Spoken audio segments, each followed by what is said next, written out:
কিন্তু খালী মেচিন থাকোঁতে এটা মেচিনতে 3টাকৈ বাচ্চা উঠাই দিছে। যি এটা বাচ্চা বাগৰি পৰিছে তাৰপিছত কৈছে পেচেণ্ট বেছি আছে। এইটোতো ঠিক কথা নহয়। স্যাৰ আপনি স্বাস্থ্য বিভাগত ব্যাপক সংস্কাৰ আনিবলৈ চেষ্টা কৰিছে, কিন্তু স্যাৰ একাংশ চিকিৎসক আৰু নাৰ্ছৰ যি ব্যৱহাৰ ৰোগী আত্মীয় আমাক অভিযোগ কৰে যে বহু আচলতে বেয়া ব্যৱহাৰ। আমাৰ ইয়াতে নাৰ্ছৰে হওক, গ্ৰেড 4 বা ৱাৰ্ড বয় সকলোকে নকওঁ, ভালো কাম কৰা আছে, কিন্তু 2-এগৰাকীৰ ব্যৱহাৰে হস্পিটেলখনৰ বদনাম আনি থাকে। এতিয়াও মই নামি আহোঁতে মোক কেইজনমানে কমপ্লেইন কৰি আছিলে যে ট্ৰলিখনত 200 টকা খুজি আছে। মই এতিয়াই আমাৰ পুলিচক কৈছোঁ যে আজি ৰাতি এৰেষ্ট কৰক।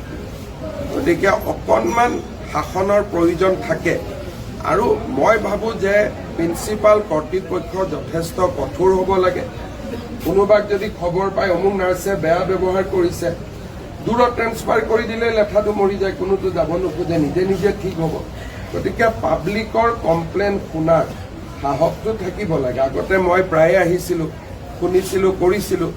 যেতিয়াই প্ৰিন্সিপাল ছুপাৰিণ্টেণ্ডে পেচেণ্টৰ কথা নুশুনে, কোনোবা কমপ্লেইন দিলে একশ্যন নলয়, তেতিয়া এনেকুৱা হয়। নাৰ্ছৰটো অসমত অভাৱ নাই, ৱাৰ্ড বয়টো অভাৱ নাই। গতিকে আমি বেয়া ব্যৱহাৰ কৰিলে কিয় একশ্যন ল'ব নোৱাৰোঁ?